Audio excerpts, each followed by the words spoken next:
इससे पहले जो गायत्री मंत्र के अर्थ में सबसे पहले दो शब्द उस प्राण स्वरूप आते हैं, उसकी व्याख्या करने की हमने कोशिश की थी। आज दुख नाशक और सुख स्वरूप इन दो शब्दों की व्याख्या करेंगे कि गायत्री मंत्र में दुख नाशक परमपिता परमेश्वर कैसे हैं और सुख स्वरूप वो कैसे हैं। जो दुख नाशक होगा जरूरी नहीं वो सुख स्वरूप भी हो, और जो सुख स्वरूप होगा जरूरी नहीं वो दुख नाशक भी हो, क्योंकि दुख और सुख दोनों बहन भाई हैं, ये हम मान सकते हैं, लेकिन फिर भी इनमें बहुत ज़्यादा अंतर है। आज इस वीडियो में इस बात को भी समझेंगे और इस बात को भी समझेंगे कि जब प्रभु परमपिता परमेश्वर दुख नाशक और सुख स्वरूप होते हैं तो वो हमें भी दुख नाशक और सुख स्वरूप बना देते हैं।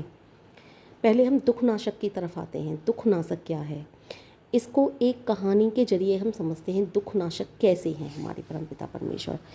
आप अधिकतर सभी जानते होंगे, एक अपने ज़माने की सुपरस्टार रह चुके हैं गोविंदा। तो शायद आपने उनकी वीडियो देखी भी हुई है, लेकिन फिर भी मैं आपको बताना चाहूँगी। उन्होंने बताया था जब वो छोटे थे, तब वो सुपरस्टार नहीं थे, तब बताया था उन्होंने कि उनके लिए मिर्गी के दौरे आते थे, उनके सारे दांत हिल चुके थे और उनकी हड्डियां बहुत कमज़ोर थीं। वो डॉक्टर के पास जाते थे और पूछते थे, डॉक्टर साहब मैं कभी ठीक होऊंगा भी नहीं होऊंगा। आपने किसी ने वो वीडियो ना देखी हो तो आप देख लेना, यूट्यूब पर आपको कहीं भी वो वीडियो मिल जाएगी। आप बस सुपरस्टार गोविंदा का गायत्री मंत्र के अनुभव के विषय में डाल देना, मिल जाएगी आपको, अगर आप मेरी बात को झूठ समझ रहे हो तो। उन्होंने खुद बोला है ये। अच्छा, इससे पहले मैं आपको एक बात और बताऊं, उन्होंने गायत्री मंत्र के ही विषय में क्यों बोला। अगर बोला भी तो वो किसी अन्य मंत्र के विषय में भी बोल सकते थे, किसी देवी देवता के विषय में भी बोल सकते थे, लेकिन उन्होंने जो बोला वो गायत्री मंत्र के विषय में बोला। और क्या बोला ये मैं पूरी बात आपको विस्तार पूर्वक बताऊंगी। तो उन्होंने बोला कि मेरे सारे दांत हिल चुके थे, मैं काफ़ी छोटा था, मैं डॉक्टर के पास जाता था तो मैं उनसे पूछता था, डॉक्टर साहब मैं कभी ठीक होऊंगा भी नहीं होऊंगा। डॉक्टर साहब दवाई दे देते थे।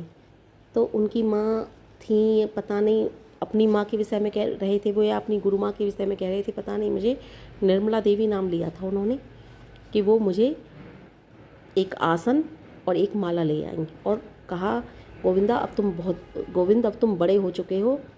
14 साल के बता रहे थे शायद वो, मुझे अच्छे से याद नहीं, मैंने वो वीडियो देखी थी, शायद 14 ही साल के बता रहे थे। 14 साल के हो चुके हो, तुम अब गायत्री मंत्र के जाप किया करो। तो बताते हैं मैंने 21 लाख से 24 लाख तक गायत्री मंत्र के जाप किए और मेरी मिर्गी के दौरे ठीक हो गए, मेरी हड्डियाँ भी ठीक हो गई और सब कुछ ठीक हो गया। थी ना आश्चर्यजनक बात। जिनको डॉक्टर, हो सकता है उन्होंने डॉक्टरी भी इलाज कराया हो साथ में, मैं ये नहीं कह रही कि केवल मंत्र से ही सही हो गए, लेकिन आपने भी डॉक्टरों के मुंह से सुना होगा कि जहाँ दवा काम नहीं करती वहाँ दुआ काम आती है। तो मंत्र, गायत्री मंत्र में वह चमत्कार है। मैंने भी अपनी कहानी सुनाई है तो वो भी एक चमत्कार ही हुआ था मेरे साथ। गायत्री मंत्र में चमत्कार, बहुत बड़े बड़े चमत्कार किए हैं गायत्री मंत्र ने। जो गायत्री मंत्र का जाप करते हैं, जिन्होंने अनुभव किए हैं, वे जानते हैं। तो गायत्री मंत्र में आज हम दुख नाशक के विषय में कह रहे हैं, तो वो परमपिता परमेश्वर इस तरह से दुख नाशक हैं। उन्होंने उनके शरीर का जो दुख था वो काटा। उन्होंने जो शरीर में हमारे कष्ट होते हैं उनको काटते हैं, इसलिए वो दुख नाशक हैं। लेकिन सुख स्वरूप भी हो साथ में, जो दुख नाशक हो वो सुख स्वरूप हो, ऐसा नहीं हो सकता। लेकिन परमपिता परमेश्वर सुख स्वरूप भी हैं। दुख नाशक, दुखों को तो कटने के बाद, दुखों के कटने के बाद शारीरिक कष्ट तो चला गया, शारीरिक सुख तो हमें मिल गया, लेकिन और भी तो जीवन में वैभव और सुख होते हैं। वो यदि कोई डॉक्टर हमें दवाई देता है तो वो हमारे शारीरिक कष्ट को ही तो दूर करता है, हमें जीवन के और तो सारे के सारे सुख नहीं देता है। सांसारिक सुखों की ही बात कर रही हूँ मैं अभी इस समय। लेकिन परमपिता परमेश्वर हमें शरीर के दुख, कष्ट और जितने भी प्रकार के कष्ट होते हैं, केवल शारीरिक ही नहीं, मानसिक कष्ट और भी कष्ट जितने भी होते हैं, दुनिया में जितने भी दुख होते हैं, किसी को बेटा का दुख, किसी को बेटी का दुख, मेरी बेटी ऐसी, मेरा बेटा ऐसा, किसी को धन का दुख कि मेरे पास धन नहीं है, धन भी देने वाले हैं ईश्वर, सब कुछ देने वाले हैं ईश्वर।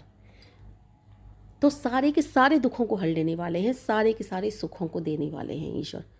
लेकिन सिर्फ और सिर्फ ये गायत्री मंत्र के जाप में ही संभव है, ये किसी अन्य मंत्र में नहीं है संभव कि जो दुख नाशक हो वो सुख स्वरूप भी हो। दुख नाशक और सुख स्वरूप सिर्फ परमपिता परमेश्वर ही हो सकता है, और कोई हो ही नहीं सकता।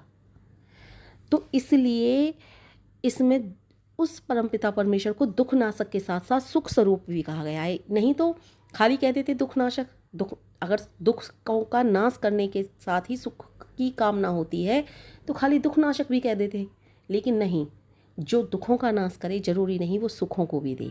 लेकिन परमपिता परमेश्वर दुखों का नाश करके सुखों को दे देते हैं। मैं केवल सांसारिक सुखों की बात नहीं कर रही, आध्यात्मिक सुख भी देते हैं। आध्यात्मिक सुख का अनुभव सिर्फ वही कर सकते हैं जो गायत्री मंत्र का जाप करते हैं, ध्यान करते हैं, ओम का जाप करते हैं। वही जान सकते हैं कि कितना आनंद प्राप्त होता है, आध्यात्मिक सुख क्या होता है।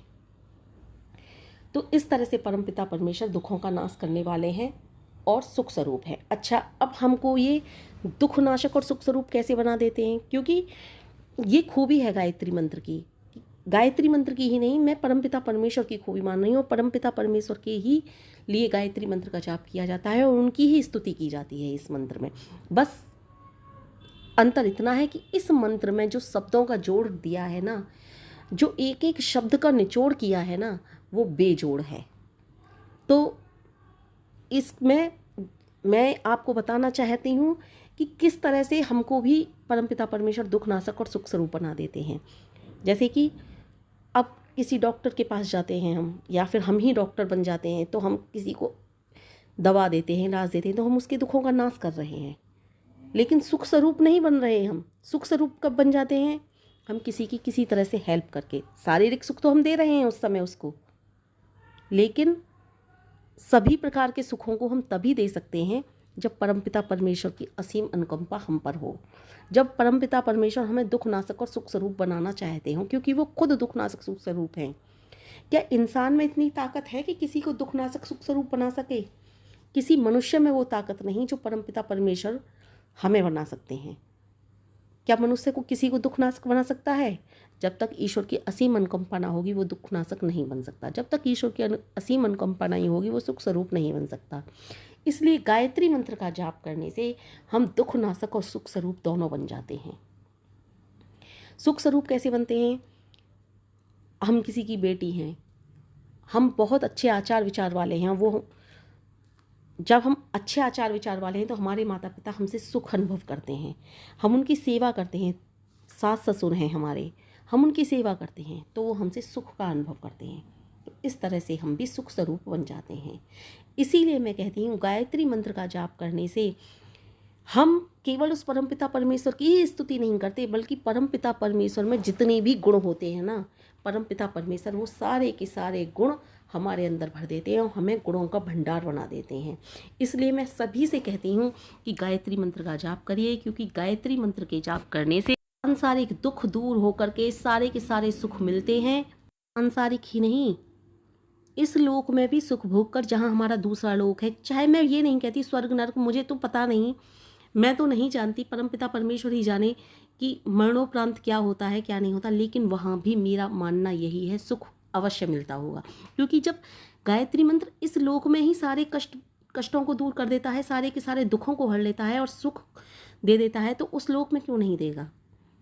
आध्यात्मिक दृष्टि से भी हमें बहुत ज़्यादा मानसिक सुख शांति मिलती है, और आप विश्वास नहीं करोगे, प्रत्येक प्रकार का सुख मिलता है, प्रत्येक प्रकार के दुख दूर हो जाते हैं। इसी कारण परमपिता परमेश्वर दुख नाशक और सुख स्वरूप है, और गायत्री मंत्र के जाप द्वारा हम भी सबके दुख नाशक और सुख स्वरूप बन जाते हैं। इसलिए हमें गायत्री मंत्र का जाप अवश्य करना चाहिए।